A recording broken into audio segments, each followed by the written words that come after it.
I was a venture capitalist before that moment. And so I'd stepped away from business school and all these things, and I was now driving the truck and understanding. So you basically went from being a venture capitalist, just telling other people what to do, to actually having to drive the freaking truck. Yeah, so I drove the truck for a year and a half. And I remember our first board meeting when we sat down, and we had just raised our Series A. And the question was, are you going to keep driving the truck? And I hadn't really thought about the fact that, oh my gosh, like we're now getting past this and we've got to go hire drivers. That's how we got our start into all this. CEO and co-founder. Joe Lonsdale is the founding partner of HBC. Palantir co-founder, Joe Lonsdale.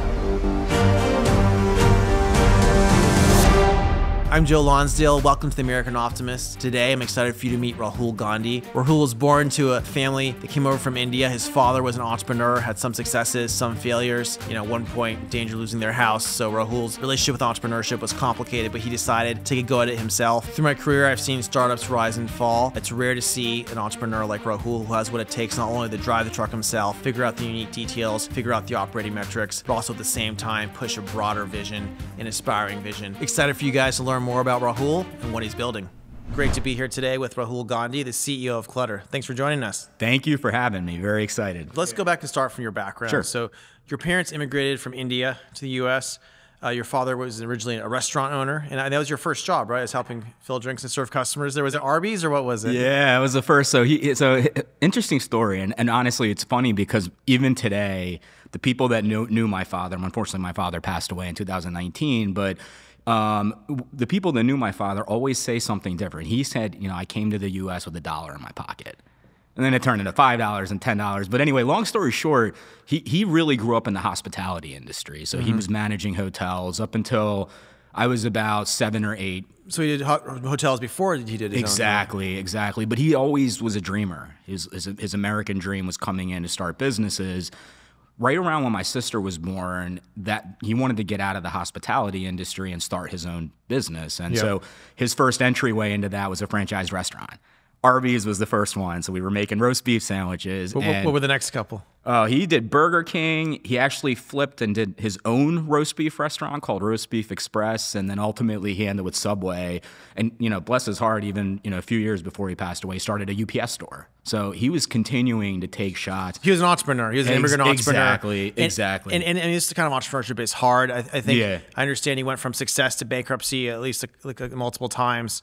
Like, how did that affect your vision of entrepreneurship? That would sound kind of scary and unstable to some people. Would that make you not want to be an entrepreneur, or how do you think about it? Yeah, it was, it really, the instability scared me in the beginning. And I felt so much of the downside. So like one day, you'd walk in, I'm going to age myself now, but I'd walk in and have 10 Nintendo games sitting there, right?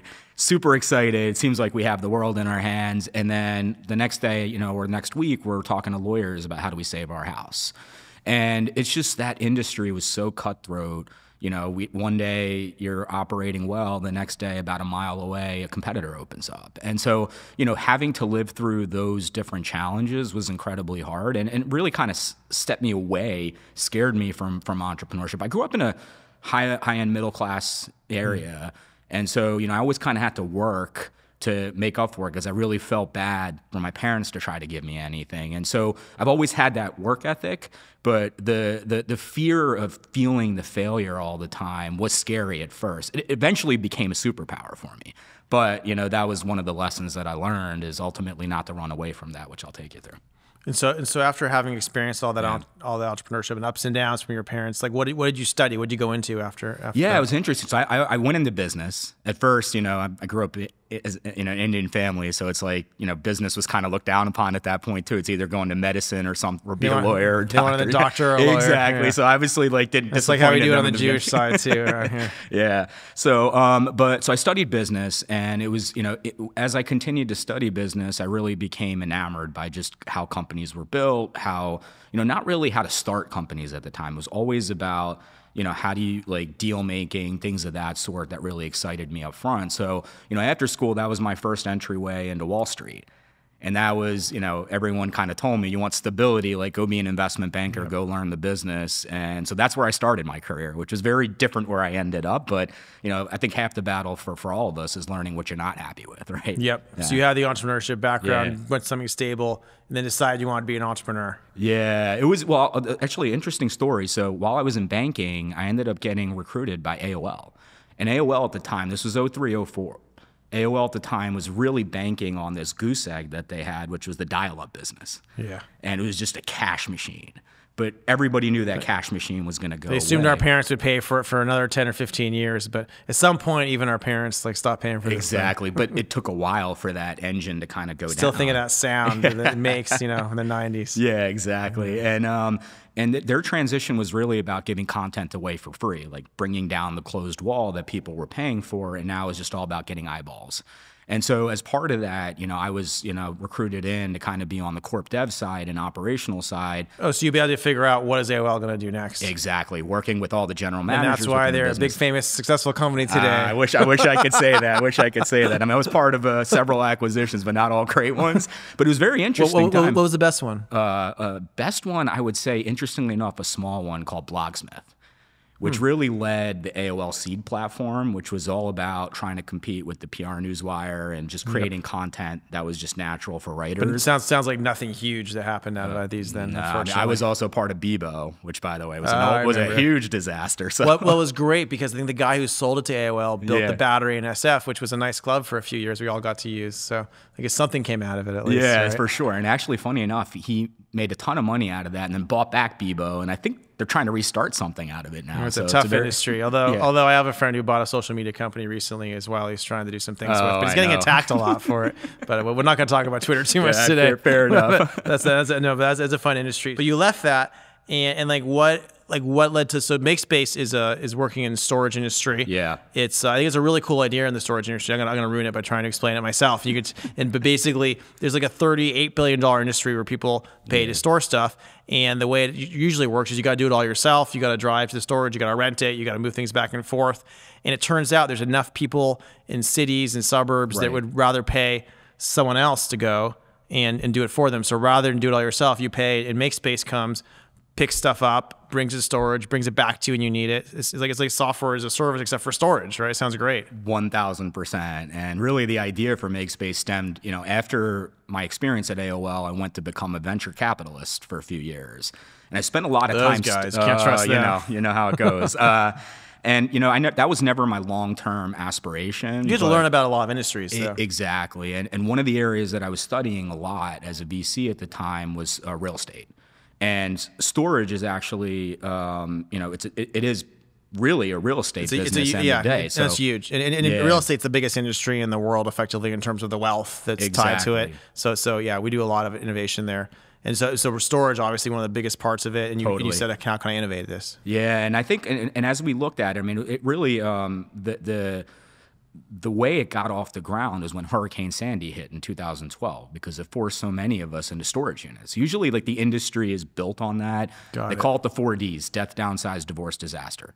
Death, downsize, divorce, disaster. That's terrible. Horrible, but it's created a $38 billion market. Only 10% of people in the U.S. use storage today. That's incredible. Really? Yeah. Only 10%? That's the population. But people use it penetration. and they just leave shit there forever. Well, yeah, because, when you think about it, like, let's use downsizing, for example. You're moving into a smaller place, but yet you have an attachment to your stuff. You don't want to give it up. Yeah, and so end up, you have this long tail effect where ultimately it's hard to give it up, but you have it away and you just continue to pay. You don't even realize you're paying. Isn't this anymore, like it's kind of a flaw of human nature, because like you just say, oh, it's going to cost this much this year, I might Yeah. as well keep all my stuff. But then like 14 years later, they're still paying for it. Yeah, but that's the magic of what we saw, which is, what if, not only give you a much better way to store your stuff, which is the innovation that we all started with, even with MakeSpace, it's a platform to ultimately do whatever you want with your stuff. That's the magic of how we're thinking about So it. what kind of stuff so can like, you do with it? 14 years from now, maybe we give you options to be able to sell your stuff. Yeah, Donate so at some yourself. point, you're like, you know what? I don't want to pay for this anymore. Exactly. I'm no longer as attached to this couch or table. Yeah, I mean, I view, and this goes back to my history with my father, like, the way he managed his restaurants was always around developing relationships with customers. Like, people would come to him, they wouldn't even tell him their order because he had a restaurant in a mall, He just knew it. They would talk about life. And to me, like, it's a very big, important factor when you're building a consumer business. How do you develop a relationship with a customer? And in our vision, it's really about having that relationship continue to evolve over time, which is very different from what the incumbents do the current today. storage industry is about hoping they forget about you and keep paying you over time, is what it seems like. Yeah, and it's because it's a real estate business at the end of the day, right? Do people use, it was MakeSpace obviously merged with the competitor, like Sequoia funded Clutter. Yeah. We and others founded MakeSpace. I thought MakeSpace was the better run one, but they did a merger of equals, and I guess you're in charge now, so maybe I was right that it was the better run one. We'll see. No, there's good people in both. Do people like put stuff and they take it back often or something? It seemed like it'd be similar where they keep stuff there mostly. Yeah, it's an interesting dynamic. When we first started the business, the thought process was, wow, the innovation here is just seamless access. Yeah. Right. You can get your stuff when you want. You don't have to schlep to a storage unit. And it just makes it easier to engage with you too. Like a lot of us these days, like we're busy. We don't want to go take it over there. Just call you up. You're going to come and do it. Right. And the industry and public storage actually tried to start this business about 20 years ago. Why'd they fail? At the end of the day, and it goes back to the one key point, because they're real estate operators, they don't have the mindset of utilizing tech and marketing. That's not their DNA. You got to do tech and marketing right. You got to operate the fleet of trucks correctly. We are a consumer business first. We have a real estate component, which is very different from being a real estate business first and a consumer. So you have to have, like you said, the relationship with the clients. Yeah, exactly. What are your touch points with them? Like what does that mean for you? So I mean, the biggest part is we send we have professional drivers that we hire that actually go into your home. So just the fact that we're interacting with you, understanding why you're storing stuff, what you're doing, with your stuff over time, what's happening in your life. Like those are all data points that we can collect. So the drivers are collecting these points. Massive. Now. We have the two consumers that I view from a tech perspective are our drivers and warehouse staff and our actual customer. We have built systems along both of those lines and connected it. And so when you start to think about what we can do against that data, that's where the magic really happens for the vision down the road. What are some of the things you could do with that? Yeah, so today, we offer moving services. So when you get from point A to point B, we offer obviously storage services. We have junking on the horizon. We have eventually, concepts of how you share your stuff and sell your stuff. But today it's really just, moving and storage. How do we solve the biggest pain points of actually how to get your stuff from one place to the other or put it away somewhere? And yes, interestingly enough, you asked an interesting question up front is, how often do people interact with their stuff? What's their affinity with their stuff? Honestly, when you look in our warehouses, you'd be surprised at the things people store, like a broom that maybe costs $4.99 that they can't get rid of, right? And over the lifetime, customers actually interact maybe 3 or 4 times. And it's sometimes to take stuff out or sometimes to put stuff back in. And so it's a very interesting dynamic, but I think the biggest assumption made by the incumbents at the time, because easy access, can the unit economics work, was proven wrong. We have 10 years of history now that has shown. Interesting. So we talked about when you were a kid, you were at Arby's pouring drinks, helping your dad build these various restaurants, involved in entrepreneurship that way. But you have the same kind of operational stuff you had to do build and make space, right? And so early on, I think you were driving trucks, getting involved in the operations, and you got pulled over while you were trying to work on the company. Tell me about this. It's an amazing story. Honestly, I don't even know that we would have gotten the business off the ground if we knew how hard it was operationally to start. So I think the way I came in starry-eyed and not understanding like even how to drive a truck properly, right? And we're getting started in New York. So when you start looking around thinking parking situations, et cetera. Like how do you go and get parking and then take stuff down? Funny stories, though. I saw Sprinter vans and I was like, hey, I could drive that and we could fit stuff in there. And so went to the Mercedes dealership because they were the ones producing Sprinter vans at the time. That was our first Sprinter van. And so wow, so you just started from like ground up, first Sprinter van, and you drove it to go get furniture? First 5 trucks were personally, under me personally. Wow. But I learned so much. And think about this, right? We started MakeSpace. I was a venture capitalist before that moment. And so I'd stepped away from business school and all these things, and I was now driving the truck and understanding. So you basically went from being a venture capitalist, just telling other people what to do, to actually having to drive the freaking truck. Yeah, so I drove the truck for a year and a half. And I remember our first board meeting when we sat down and, we had just raised our Series A. And the question was, are you going to keep driving the truck?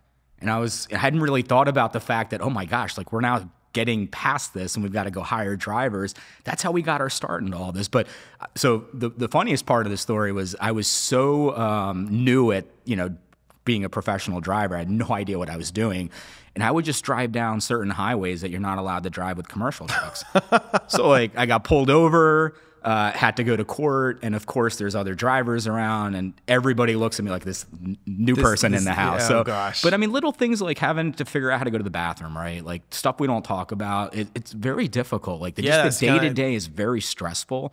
But I think one thing that I learned. Do you carry a bottle or do you park somewhere? No, this was interesting. So what I did was, I mean, some of the professional drivers definitely do that. But what I found was let's try to create a network of maybe restaurants and places that we Where can you can talk stop and use the restroom. exactly, and just talk to them and just say we could even offer to let our drivers buy some food there. Buy food, use the restroom, exactly. and then kind of be friends. So we created a little network, and this was just in New York, and that was really interesting. But that was just learnings from me doing it. Amazing. Right? So now when you open up new cities, you try to start these networks for your drivers when we needed. Just learn. But you know what? That's how we attract talent, because they know that we know what they're facing. People don't realize there's so many little details and processes like this. But that goes back to my history, right, with my dad, because he, like at 10 years old, which he probably shouldn't have put me behind the restaurant. No, it's like how it worked in the old days all the time. But I learned, like, you'd learn by doing, right? And that's how I became a builder and an operator. Your dad was an immigrant entrepreneur, and you make it work. That's the DNA Forever you're grateful. using.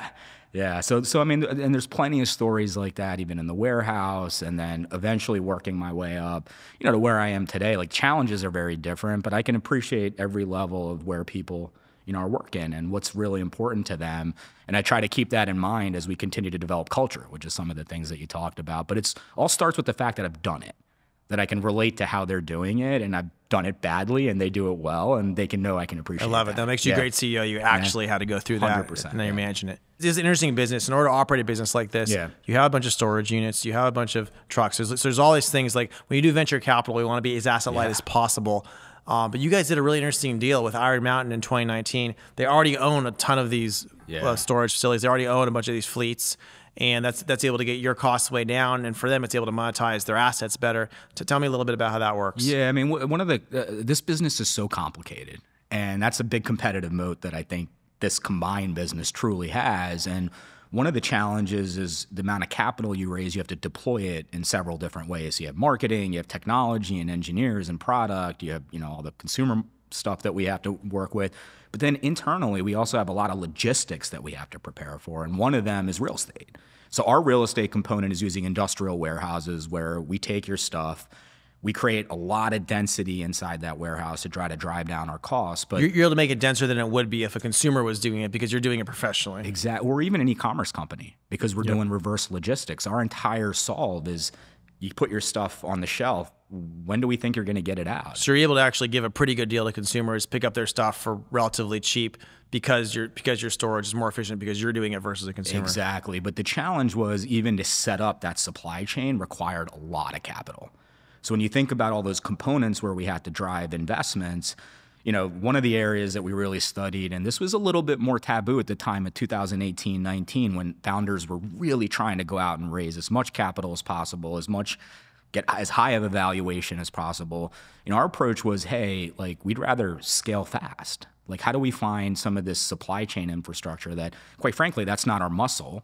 Yeah. Let's go find someone that really knows how to do it, or some people that really know how to do it. And it turned out Iron Mountain, from that perspective, we're trying to do something like this. I think what's interesting about Iron Mountain is they're, as a big company, and I view this even for Clutter's future, is, whatever we do today should represent a portion of what we're doing in the future, like maybe 50% of what we're doing in the future. And I think Iron Mountain's really proven that in the way that they've evolved their business. So it was no surprise when they were trying to tackle the storage space too. But the problem is, and it really goes back to what I said, which is our advantage against real estate, they're an enterprise business. Yeah, no, and they're not used to be in consumer business. No, they're not used to these operations. It's different DNA when you have something established for that long. And this is cool. It's kind of like tech-driven private equity, where you're taking the assets, you're combining them with a great tech company, and together they're stronger.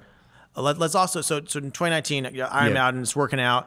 I think there may be 18 cities that MakeSpace, which you were running, was in, and that Clutter was in as well, which is your competitor. And you guys were fighting it out. It's very expensive to acquire consumers when two guys have the same ideas. So similar to Confinity and X.com, which was Elon Musk and Peter Thiel's companies to make PayPal, you guys have merged. I guess you kept the name Clutter, which that's fine. It's a good name. It's they were the competitor before, right? Yeah, I love your loyalty to the business. Yeah, their competitor name, but it's good because I guess I'd rather have their name and you're running it, but not artist, you find guy. But it's like, but so in 2022 you merged with Clutter. Like tell me, like, how does this work when these companies merge together? Some people don't make it, some people do. You're obviously can cut some costs. It's gonna be cheaper to advertise in those cities. Are there some way that you can serve the clients better together? Yeah, it was these challenges are very, very difficult, and navigating any sort of merger is an incredible, undertaking. And so, I had a lot of lessons learned through my experience teaming up with Iron Mountain. So what they allowed us to do at the time, we were in 4 markets. Clutter, I believe, was in 6. And what I knew about Iron Mountain was they had 18 markets up and running, but I knew we were much bigger than them just in the 4 markets we were in. So what happens if we could tap in our technology and sophistication and consumer marketing skills into their infrastructure, and how could we onboard these markets? Got it. So you're scaling now with them 2 Iron Mountains markets. Exactly. So now we've got, and the theme was by 12 months past when we formulated that joint venture, we'd be in, I believe, 18 markets. We ended up in 24 markets. So it worked beautifully from that standpoint. When you say 24 markets, like, is this like New York, San Francisco? Like, what kind of markets? So the main markets we were already in, like New York, San Francisco, LA, Chicago, DC, we complemented that with like Miami, with Pittsburgh, with, Boston, with Toronto, which was our first international market. And the reason was because we didn't have that upfront cost of having to invest in supply chain. Like even we could utilize their drivers, et cetera. It was very simple for us to get up and running, and it was all about building that marketing muscle, building that tech muscle. And that's what we were good at. And so that's what they allowed us to do. So we understood very quickly how our service could work beyond, a handful of major markets. And that's where we saw tremendous tailwinds as we got into COVID, where you saw a big exodus into many cities from the main cities. And that's where this business capitalized. And you asked, big question about like, how did we end up merging with Clutter? And it was, based on that success that we had, Clutter also did a lot of things incredibly well too, from a logistics standpoint. They built an incredible muscle with they're basically managing a fleet of drivers. Also within the warehouse, creating processes and systems that were really effective. And I think when we saw bringing both those strategies together, we could accelerate the path to a true market leader without really major competitors behind us. And one of the reasons that all played out is, when we had in 2021, if you remember early on, there was this whole SPAC discussion. We internally also spent time talking about what that could look like. And I think we fundamentally view, when market conditions obviously recover, that this business has a place in the public path. And we think that... I'm glad we didn't SPAC in 21, though. That'd be a mess. Everything went out at $10, and you'd be trading at 1 or 2 is the way SPACs work right now. 2020 hindsight. But we learned a tremendous amount in that process. And I think what I understood, and then what Ari also understood at Clutter, is the scale we could bring together and the muscle that we could bring between the logistics knowledge that we have, plus a partnership that nobody else could have at this point, which is scaling, incredibly well. You just create such a competitive moat that it's going to be really hard to overcome. I truly believe that. Yep. And so season 3 in American Optimist is our build season. We're talking about themes of the principles and frameworks for kind of creating and leading successful organizations. Yeah. And there's quite a few of these, obviously, I'm sure you use. I'm curious to hear on like the mission and the talent side. How do you think about that? Why is this mission something inspiring that the best people want to spend time on? And how are you attracting and building a top talent culture? I think one of the key things about the service that we offer is we try to make it beautiful, right? Like the storage experience in general is just a painful experience. There's so many pain points. Driving, packing your stuff, taking it to a storage unit. Moving is already really stressful. And we just project that, that, hey, we're trying to make something that sucks into something that's amazing and beautiful, and it attracts people to want to be a part of that. So you're taking tons of stress out of people's lives. Exactly. You're making them happy with something that normally they'd be difficult. Totally, and it's an innovation in how people market, like how companies like us market versus how the incumbents market. And then you look at the technology side, like, you're solving reverse logistics, last mile challenges. Like these are some of the best engineers in the world study these types. That's of cool. things. So And it's really yeah. really hard logistics problems, hard tech, and you're taking stress out of hundreds of thousands of Yeah. people's lives. Exactly. And you're giving them a really good deal because it's actually could be cheaper the way you're doing it, basically. Yeah, 1000%. And it's like creating, what I've learned in my time is you always have to reevaluate what the mission is, right? Like there's always an overarching vision, but understanding the types of people that you have within an organization and really starting to cater the culture around it is key. And we've done that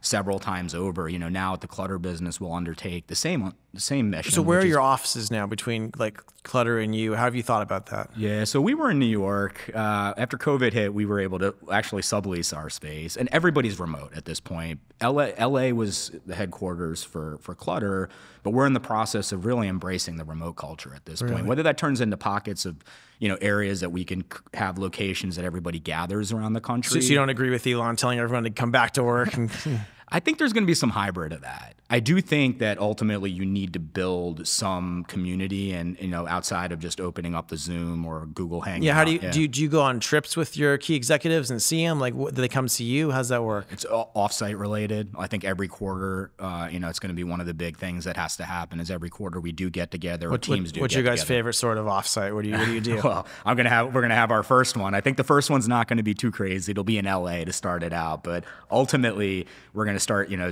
doing some. Wait until we're things. really profitable to start doing some crazy ones. Looking at the market today, we've got to be very thoughtful. Don't forget so. your investors when you do the fun ones, man. Yeah, exactly. I'm just kidding. Exactly. Yeah, but speaking of the market today, like Yeah. we're at the end of an historic bull run. Liquidity is tightening. Yeah. There's not as much money in tech. How does that change your approach to your business, to your talent, your business development? Like what's different now versus a year or two ago? Yeah, I think it's growth at all costs is not. We've actually not been focused on that for a long time because the business is just so hard to scale as it is that it's really important for us to prove out the unit economics of being able to do this because so much of the market doesn't think we could, right? And I think we've done a good job of proving that. But it's really around being very thoughtful around the types of customers we acquire, how long potentially they stay with us, and what other areas we want to continue to kind of capture more and more customers down the road. And so the team is really built around that. I think it's a good balance of scaling and showing growth, but showing growth profitably. And I think that's been really something that the team has kind of rallied around over the last 9 months. It's a good combination. Not only are you making all these people delighted, taking away their stress, but you're actually going to grow profitably now, which a lot of tech companies weren't doing as much a few years ago. And we understood that, like having enormous burn rates wasn't going to be sustainable. You had to burn some to build the frickin' thing. Of course, yeah. It's just the supply chain costs are what they are. Marketing is what it is. But and I guess Clutter helps you get to scale. But combining Clutter and Makespace, you get to scale much faster now than you could have before in terms of being big enough that some of the costs are smaller relative to your number of customers. Yeah, I mean, our business is interesting because we're truly a consumer subscription business. Like, there's a lot of SaaS-like elements to how we operate the business, and you are burning a lot of capital up front as you're growing because you have that onboarding cost, the actual marketing cost to bring a customer in. But as you get to scale, it's the long tail effect that really helps you. And so that's where combining these two businesses gets you to a point. It gets you bigger faster to actually make it profitable. One more question around this building is, I think of Clutter as a platform. There's all sorts of things you can build on top of it for consumers, like you were saying. Like, what are your principles for that? What frameworks do you apply? What questions do you ask before building a product? It's finding product market fit is so hard. Like, Makespace has gone through various iterations of where we thought we had product market fit, where we extended into other services, and you get a lot of false positives. I think few things. One, as we gather on innovation projects, I really, rally the team around this concept of, look, great is the enemy of good. I believe just, we trying to figure out what the customer actually wants doesn't work from my perspective. A lot of the times just want to hand them something with the tools that we think they may need and then see how they react and collect the right data points. The hardest thing to do is understand how to invest in something with imperfect data. So, for us, that's why it's important to take smaller shots in different areas.